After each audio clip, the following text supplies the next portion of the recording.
Bom, imagina uma bebida super escura, bem espessa, que fica, tipo, quase 2 anos trancada nos barris velhos de Bourbon. E depois ainda é inundada com cacau, açúcar de confeiteiro e baunilha. Sou seu anfitrião e hoje o nosso mergulho profundo vai explorar exatamente essa loucura, né? Essa insanidade líquida. É a Barrel Aged Brownie da Wandering Monsters Brewing Co. Olá, pessoal!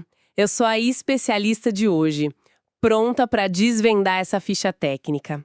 A nossa missão aqui é entender o que faz uma cerveja classificada como stout, do tipo imperial ou double pastry, atrair tanta atenção de quem estuda o assunto. Porque, assim, no papel, uma receita extrema dessas tinha tudo para dar muito errado. Com certeza. E os números, cara, parece até uma brincadeira perigosa. A gente tá falando de um teor alcoólico, ABV, de 14,8%. Nossa, é muito alto. Sim, é tipo a força bruta de um vinho tinto bem encorpado, fortificado, só que dentro de uma garrafa de cerveja. Exatamente. E tem um detalhe, o índice de amargor, o IBU, nem existe na ficha. Consta só como não aplicável.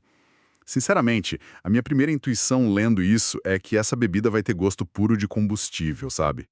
Aham, é uma dúvida super comum. Como que o Wandering Monsters evita que isso seja uma agressão total ao paladar de quem tá bebendo? Então, o segredo está na própria base da receita. Antes da gente falar do termo pastry, que, bom, remete à confeitaria, a gente precisa olhar para a parte Imperial Stout. Certo, que é aquele estilo bem mais pesado. Isso, é um estilo de cerveja escura, intensamente torrada, bem densa por natureza. Ela funciona, tipo, como um alicerce de concreto armado mesmo. É projetada justamente para suportar essas cargas alcoólicas altíssimas. Faz sentido. E o lance do IBU ser não aplicável? A explicação para isso é bem simples, na verdade. A doçura extrema e os sabores do barril, eles meio que atropelam qualquer amargor que o lúpulo pudesse trazer. Caramba, atropelam mesmo, né? Sim, a doçura é tanta que tentar medir o amargor tradicional simplesmente não faria nenhum sentido prático ali. Entendi. Então o lúpulo que normalmente traz aquele equilíbrio para a cerveja, ele sai de cena total. Exato, fica em segundo plano. E para domar esse álcool todo, a estratégia então é abraçar esse lado double pastry. A ideia é usar uma densidade absurda de açúcares para criar uma experiência onde a sobremesa meio que domina a força do álcool, é isso? É bem por aí. E o mecanismo que faz isso funcionar exige uma paciência monumental da cervejaria. Segundo os dados que a gente tem, essa cerveja descansa por nada menos que 22 meses. Nossa, quase 2 anos. Sim, 22 meses em barris de bourbon, Elijah Craig, de 8 anos. Caramba! E o que acontece lá dentro é fascinante. Porque, ao longo desse tempo todo, a madeira do barril expande e contrai com as mudanças de temperatura. Então a cerveja é literalmente empurrada para dentro e para fora desse carvalho encharcado de bourbon. O que deve alterar a estrutura química da bebida antes mesmo de colocar qualquer outro ingrediente lá dentro, né? Com certeza. Isso explica o motivo de usarem um barril de bourbon e logo de uma marca super específica como a Elijah Craig. As notas naturais de baunilha e caramelo do destilado já estão lá na madeira, né? Isso cria meio que uma ponte perfeita de sabores. Exatamente. E só depois desses 22 meses respirando esse carvalho é que ela recebe o cacau em pó, os nibs de cacau, o açúcar de confeiteiro e mais baunilha ainda. É muita coisa.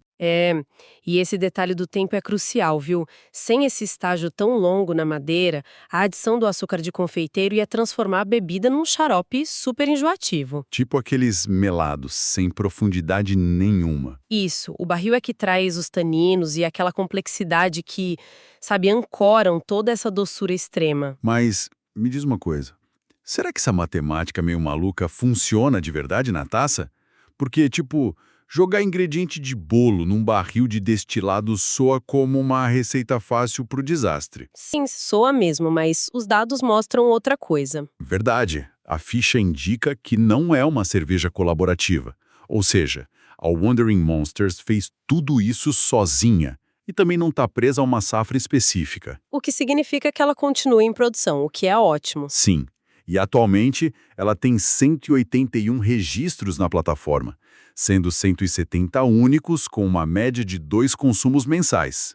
E a nota? A nota é o que mais impressiona. São impressionantes 4,44 com base em 159 avaliações. Pois é, alcançar um 4,44 numa escala de 5, especialmente num nicho de avaliadores que é, extremamente crítico. Eles são super exigentes, né? Muito. Isso prova que a arquitetura dos sabores foi executada com precisão. É a prova de que eles conseguiram o milagre de domesticar quase 15% de álcool usando elemento de confeitaria. E tudo isso sem perder a elegância da bebida. O que acaba sendo uma excelente notícia para quem acompanha essa cena artesanal. Apesar de ser um produto com números assim assustadores, essa produção contínua mantém a porta aberta para os curiosos que querem explorar os limites do sabor. É como a gente sempre vê. A inovação sobrevive quando a execução técnica consegue sustentar a ousadia da ideia. Falou tudo. Bom, sem dúvida. E para a gente ir encerrando a nossa análise de hoje, eu queria deixar um pensamento provocativo para o pessoal que está nos escutando pensar um pouco. Manda lá. Quando uma bebida passa quase 2 anos inteirinhos respirando a alma de uns barris velhos de bourbon, e depois disso ainda é saturada com açúcar de confeiteiro e baunilha, em que momento exato ela cruza aquela linha invisível de cerveja para se tornar uma experiência de pura confeitaria líquida? Fica aí o questionamento. É uma ótima forma de encerrar. E assim chegamos ao final de mais um episódio do Beer Review, um podcast da Rare Beer Brasil. Aqui exploramos o universo das cervejas artesanais, com histórias, curiosidades e experiências que tornam cada gole especial. Beer Review, Rare Beer Brasil. Se você curtiu, siga o podcast na sua plataforma preferida para não perder nenhum episódio. Compartilhe com amigos que amam descobrir novos sabores e histórias. Beba menos, mas beba melhor. Até o próximo episódio e saúde!